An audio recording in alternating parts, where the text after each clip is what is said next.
Hello everybody and welcome back to Carried Away Travels. If this is your first time here, I'm Carrie and I share travel tips, gear recommendations, itineraries and more so you can always have the perfect trip. Now this week, I have an exciting treat for anyone who's been dreaming of visiting the Emerald Isle. I have a 3-day itinerary for Dublin, Ireland and the area around Belfast, Northern Ireland. Last October, my friend and I were able to spend a whirlwind weekend in Dublin and Northern Ireland, and it was so much fun. We had a fantastic time. We caught a red-eye flight on a Thursday night, got in Friday morning, and then we left the following Monday morning. So we had 3 days to pack in as much as we could. Now, based off of what we did, good, bad, and ugly, I have crafted an itinerary that I think is very reasonable for you to see a lot of the most popular stuff in Dublin and to have a day out exploring nature. In general, I'm more of a nature girl, but if you like cities, Dublin has so much to offer. There's beautiful architecture, there's nightlife, there's great food. So if you are interested in that aspect, but maybe do want to see some beautiful green nature while you're there, this is going to be the perfect itinerary for you. And to top it all off, this itinerary does not require a car. We very specifically did not want to deal with having to drive on the left side of the road while we were there, and we really didn't want to have that extra cost. So we crafted an itinerary for ourselves that did not require having our own vehicle. Now, keep in mind that does mean if you don't want to stay in Dublin as much, you would maybe want to get a car just so you have that flexibility. We wanted to focus our efforts on Dublin and then one day trip. So I will get into the logistics of that as we go along. But if this sounds like the kind of thing you're looking for, let's go ahead and dive in.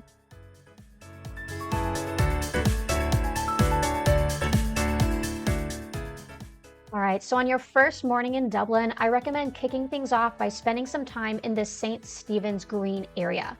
This is a great spot to do some shopping, to get maybe some coffee and breakfast. There's just a lot of options and the streets are so pretty here. The first time we walked down Grafton Street, we both just had these huge smiles on our faces because there was street performers and there were flower stalls with all these beautiful fresh flowers, and the buildings were so pretty. Like, I love that European architecture. So this is just a great area to just go on foot and explore. There are some tourist shops here, but there are also like actual local shops here as well, so you can get a good variety. So this is just a really nice place to start things off. I will also throw in there, they have a Lego store. And if you're looking for like a cheap but kind of fun souvenir, you can create your own custom minifigure there, put a little Ireland t-shirt on him and all that. So I thought that was really fun. I got one for my husband and brought it back home, and that is also on Grafton Street. Now, when you're done shopping or maybe you have your coffee, you're looking for a good place to enjoy it, I also recommend checking out the actual St. Stephen's Green. This is a very popular park. It's got lots of green spaces, some water features, some sculptures. It's just really nice to walk around. It's peaceful. And so as long as you're there, I'd say stop by and cross that item off your list as well. Now let's talk about the transportation situation here. So for us, we did not want to have to rent a car and deal with driving. And also Dublin is just very walkable, just so you know. Like, it's a very beautiful city to just go on foot and go. So don't feel like not having a car is going to limit you. But we also did not want to have to pay for Ubers or taxis everywhere. So I was doing research and I came across the Big Red bus tours. I have a full video about how this worked for us if you want to check that out. But we ended up getting 48-hour passes for the Big Red bus. And this honestly worked out really well for us because we were able to just get on, we could see the city and learn about it as we went along, and then we just got off wherever we wanted. And so that worked out really well for us. It was about 40 euros per person for 48 hours, unlimited hop on, hop off.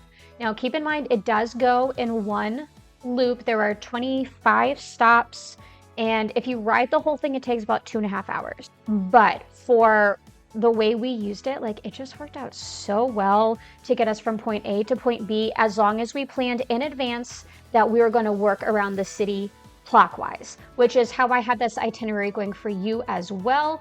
So it works very, very well with the big bus tour.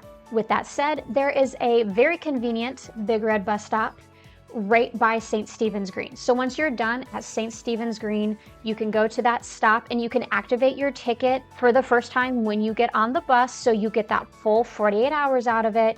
And then I recommend that you ride it to the Dublin Castle. So I was actually surprised to learn that the Dublin Castle is in the heart of the city.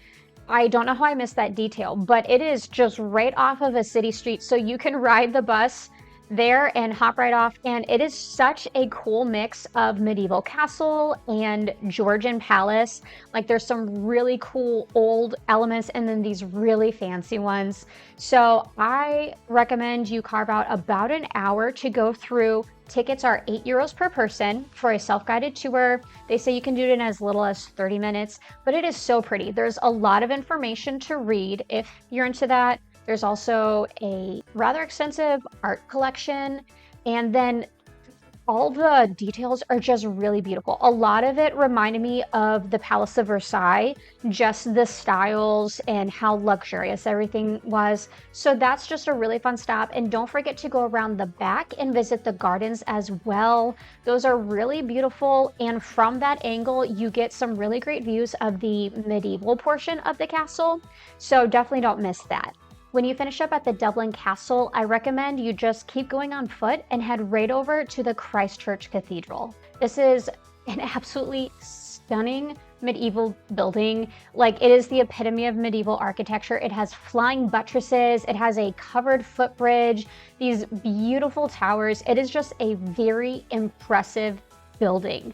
Now you can just walk around the outside if that's what you want, or you can go in and you can take a self-guided tour for just a few euros. Either option is good. I would say base that on how you're feeling and what your interests are. When you're done here, you can catch a bus or go on foot again if you're just really feeling like walking and head over to the St. Patrick's Cathedral. Dublin is rather unique in that it has two cathedrals. And so the St. Patrick's Cathedral is also very impressive. It has this nice big green space outside, and a lot of people like to gather there in the afternoons. And once again, you have the option to go inside and take a tour. Entrance for that is €10 just to get in, and you can walk around by yourself, or they have guided tours throughout the day, and that's free with your entry. So at this point, there are a couple different ways you could spend your evening. If you're really jet lagged, you may just want to go back to your hotel and sleep. If you're coming from America, there's like a 5-hour time difference. So absolutely no judgment there. However, if it's a Friday, Saturday, or Sunday night, Dublin is about to absolutely come alive. The nightlife here is absolutely insane. So if you are looking for a taste of Dublin at night, at its most lively, if you can scrape up the energy, I would say go out. Even if it's just for like a late dinner, maybe you go back to your hotel and take a power nap, but there is just something extra magical about Dublin at night. We were staying on Harcourt Street, which we did not know was actually like the party district, but we went out and all the streets and the restaurants and the pubs were just overflowing with people. We went into one and they had live music, and it was just so cool to be sitting there and a song would start to play that everyone would stop talking and everyone would sing and they were laughing, and then they'd finish that song and everyone would just go back to talking in these huge groups, like not just like 2 or 3 friends, like there'd be like groups of 8 everywhere. It was just so much fun. It was a very contagious energy, and that actually goes on until about 4 in the morning. We did not last that long, but the people carousing outside of our hotel room did. So do keep that in mind. Even if you try to sleep, depending on where your hotel is, you may still be affected by the late night partying. But again, if you can get the energy to go out, it's so much fun. All right, day 2. So today, I recommend if you're at all interested in books and libraries and pretty architecture, that you go visit the Trinity College Library. I have a full video on this if you're interested, but this was like a lifelong dream of mine to see this gorgeous library. The Long Room is one of the most famous libraries in the world. And so we got tickets to go see the Trinity College Library and the Book of Kells. Now, they recently added a bunch of new modern experiences to this tour. So depending on what level of tour you get, it's going to cost anywhere from like 21 to 31 euros.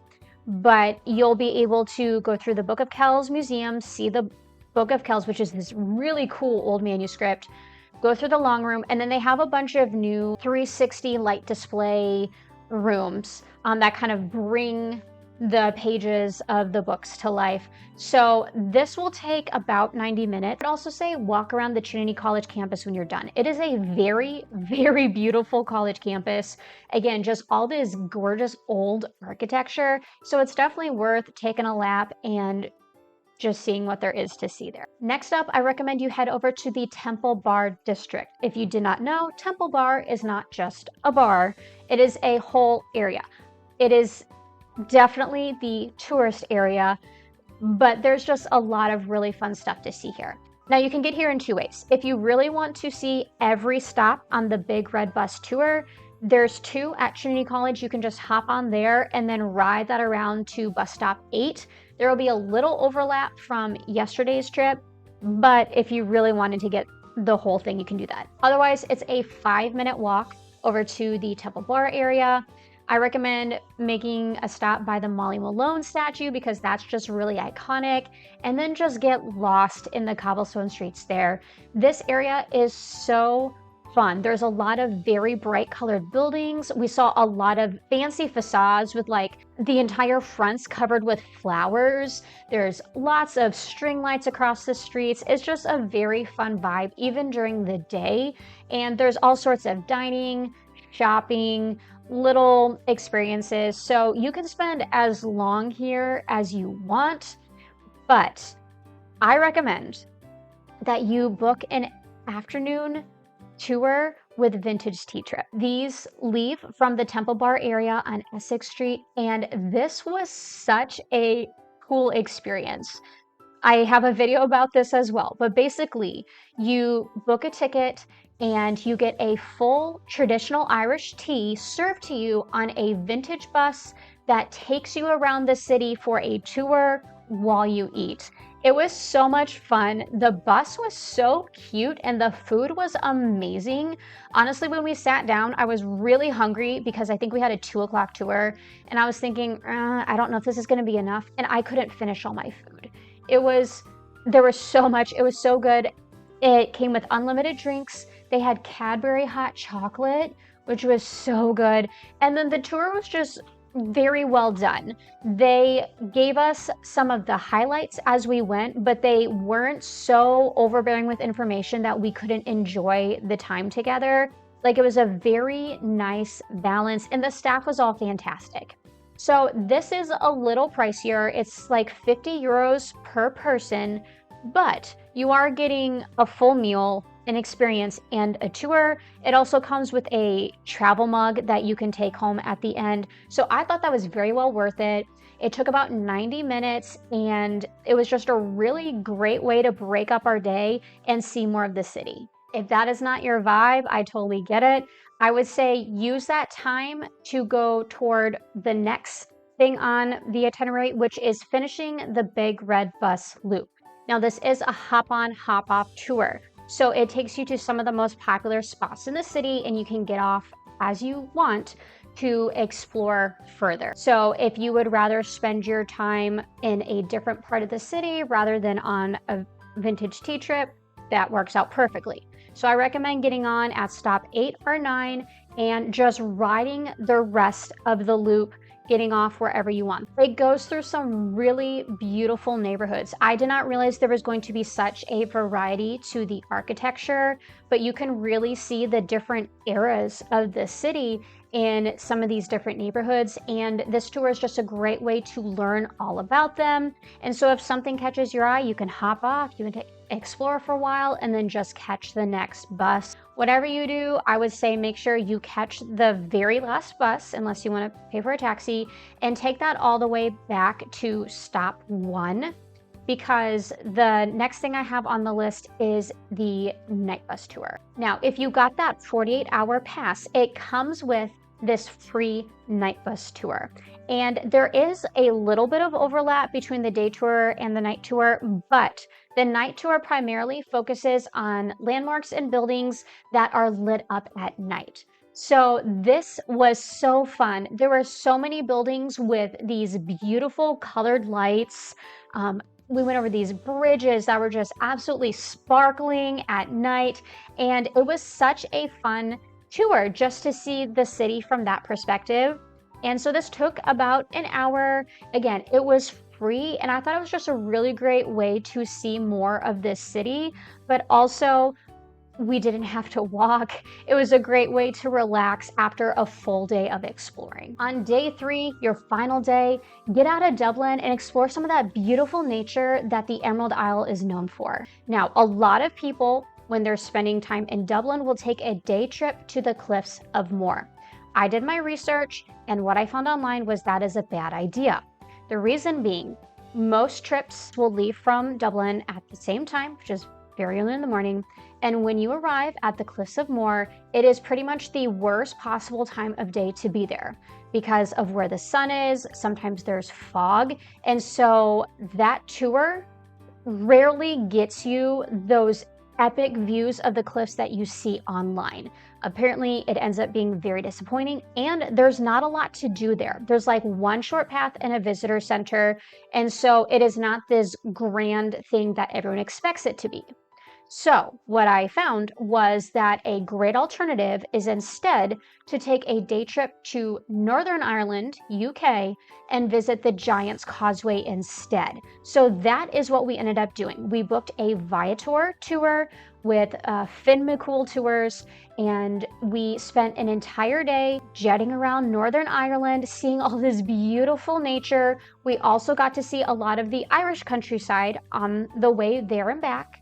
So it was a really nice compromise, and they took care of all the transportation. We had a tour guide, and so all we had to do was just hop on the bus and go. Now keep in mind, this is in Northern Ireland, UK. Dublin is in the Republic of Ireland, and so if you're paying in cash here, you will not be able to use euros because it is a different country. So you should be able to pay for everything with a credit card, no problem, but do keep that in mind. It's also very smart to have your passport with you. We didn't have any trouble crossing the border, but if for some reason they were to check, you need to have your passport with you. If you are interested in this option, and I do highly recommend it, I thought it was an awesome tour, you will have to get up very, very early in the morning. This is a 13-hour tour, and so we had to meet our group at 6:30 a.m. So it was very early, but thankfully we could sleep on the bus. It was a very nice, clean and comfy bus. And so we actually got like 2 hours of sleep just on the way to our first destination. So that actually worked out very well. Now, our tour started in Dublin, and our very first stop was a very nice convenience station where we could get breakfast. They had fresh breads and coffees and everything. And then we also grabbed some snacks and sandwiches, so we didn't have to do anything for lunch later. We had all of that with us. So once we finished up at the convenience store, we headed on to our first stop, which was the Dunluce Castle. Now, you can actually stop and tour this castle if you want. Like if you had your own car and you wanted to do this on your own, you can tour it. For us, because we were packing so many things in, we stopped at a scenic viewpoint. We were able to see it on the cliffs. It was so pretty. And then we hopped back in our car because we were going to spend the majority of our time at the Giant's Causeway. If you don't know what the Giant's Causeway is, it is this rather otherworldly spot where all of these basalt columns have pushed up from the earth in these hexagonal patterns. And so there's all these very alien looking columns in all these different lengths. They're kind of like in waves of hills over this beach. And it is just a beautiful spot. Some of these columns just go up so high. It's insane, but it is a beautiful spot to explore. I 100% recommend you take the hiking trail. From the parking lot, you can either go pretty much right down to the beach, or you can go up to the top of the cliffs. Go to the top of the cliffs. The view is stunning. There's a couple hiking paths up there. And so we had like 2 hours here. So we did the hiking path, then we came down to explore the columns later. I will say this is a very populated tourist area. So it may be rather crowded, but it's just so stunning to explore. There's some great photo ops. And so just take your time and really enjoy that. After we were done there, our tour took us to the craic rope bridge. Again, this is something that you could buy a ticket for. You can actually cross the rope bridge to this little island if you're interested. It's kind of scary. It's a very old rope bridge over a very large chasm, but that's a very popular thing to do. With our tour, we just saw it from afar. Our tour guide gave us some fun historical information about it, and then we hopped back in our bus so that we could go to the dark hedges. Now, the dark hedges are very popular. They're all over social media. They were on Game of Thrones. The Dunluce Castle is also on Game of Thrones, so those are both very popular spots. This is just a very interesting area. These trees were actually planted by a local that owned this very fancy house in the back, and he wanted like an epic drive, and they ended up being kind of creepy looking because the trees are so twisted. I will say they weren't quite as impressive as I'd seen on social media. Might have been some doctored photos, or maybe we just came at the wrong time of year, but they were still very cool, and that was something that has been on my bucket list, so it was nice to actually go and see them. And then our tour wrapped up with a couple hours in Belfast. Now, we managed to very quickly fill up, I believe it was 3 hours in Belfast. The only downside I would say is we went on a Sunday and a lot of stuff was closed. That was rather disappointing. So if you have an option to go on a different day of the week, that may work in your favor. However, I think a lot of Belfast's appeal is the architecture. Again, it was just so stunning. So we spent a lot of time just walking the streets, seeing the different churches and government buildings. It's just very, very beautiful. We also stopped by the Dirty Onion, which is the oldest building in Belfast, and they had live music playing.